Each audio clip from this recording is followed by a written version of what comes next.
Hey guys, Chris Ross here. Are you a financial advisor and you're looking for more clients? If you're like the 100 or so of clients that we have right now, then the answer is likely yes. And today, what I'm going to share with you will be 3 tips that you can use to start growing your practice today. Let's get into it. Number one, networking strategically. What I mean by networking strategically is you really want to have a good understanding of who your ideal client profile is and who within a particular network may have access to that particular ideal client profile. So you really don't want to just randomly pick networking events that may appear on a calendar or just may appear online because you don't know if your ideal client profile will be there. But if you know that your typical client has, let's say, $2 to $5 million and they typically own a yacht, then a ideal networking opportunity may be business owners that may own marinas, right? So that would be an ideal place where it may make sense to network. So that would be a strategic move there for you. In order to create an ideal client profile, first you need to know whether or not you actually have one. So a lot of financial advisors, typically their ideal client profile is going to be anyone who's 55 and up and have the minimum assets it is that they're looking for. But overall, that is very broad and generic. So what I like to do, or what I tend to recommend to people, is who is it that you tend to do your best work for? Because if you're being authentic in who it is that you want to serve, then you will find it easier to attract those particular individuals, and then for you to also be able to do your best work for them as well. So that may go beyond just the typical,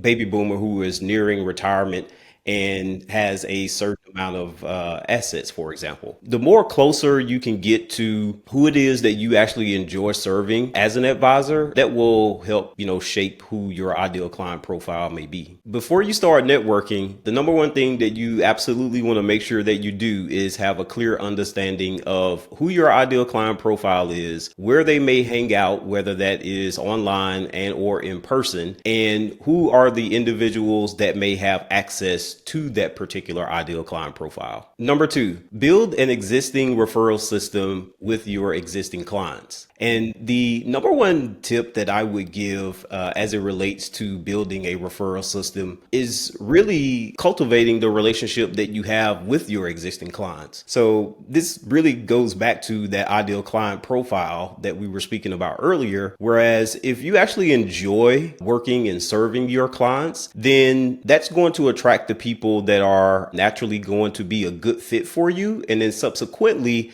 that will give them the opportunity to refer you out to their friends and their particular colleagues. Now, simply just doing great work for your clients isn't going to automatically mean that you're going to get referrals. So you do need to have a system in place in order to strategically get those referrals on a recurring basis. And one of the typical ways that a lot of advisors tend to do this is by hosting client events. It seems simple, but the reason why it's simple is because it actually works. The more events that you can actually put on for your clients, and or just being your authentic self and having a caring nature about the people that you serve, that will go a long way in building or creating a system that will generate referrals for you on a consistent basis. When it comes to putting on events for existing clients in order to build a referral system, one of the most important things that I think that you can do, and this will really be more of a personal decision for a lot of advisors, is to really have a personal relationship with the clients that you're serving. And I'm going to give you an example here. So for example, on social media, for a lot of clients, our clients may be friends of their clients on social media. And then what this does is that gives them an opportunity to see more of their personal life and or share more intimate details of their own personal life. And this gives you more insight into the clients that you serve and the things that are most important to them. So if you have a client and let's say that they have a child that's about to graduate high school or graduate college, one of the things that you can consider doing at a particular event is having personalized gifts for each attendee that is there, and having those gifts be something that is more aligned with the things that they may have experienced in their personal life. And these don't have to be very expensive things, right? It could be something as simple as their kids going off to college and they're going to be an electrical engineer, and maybe there's a little electrical engineering kit or something that you may see on Etsy that you can give to them that they may pass off to their kid. It's really going to just come down to the fact that people know that you took the time to think about them and put a little bit of thought and care into what it is that you're providing. And that will go a long way in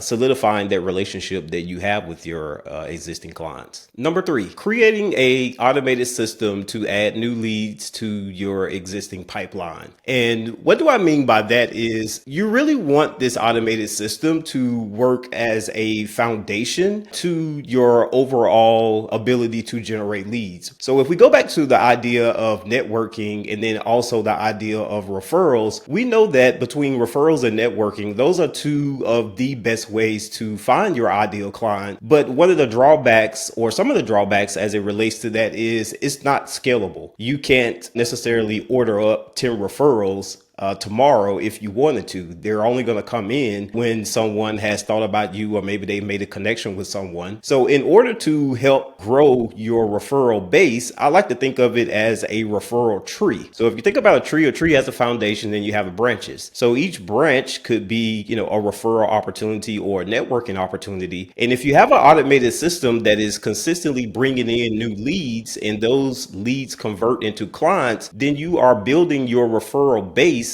with more people who can refer you out later, and or more people who could potentially be networking partners. So while the ability to close business on networking and referrals is a lot higher and an automated system may be lower, the automated system is something that is more scalable for you. And if you can continue to bring in good qualified prospects, those prospects will ultimately become clients, and those clients will ultimately become more branches to your referral and your networking tree. If you want to learn more about the automated system that we've put in place for financial advisors, click the link in the description below. So I would love to hear from you about what is one of the ways that you like to go about acquiring your clients.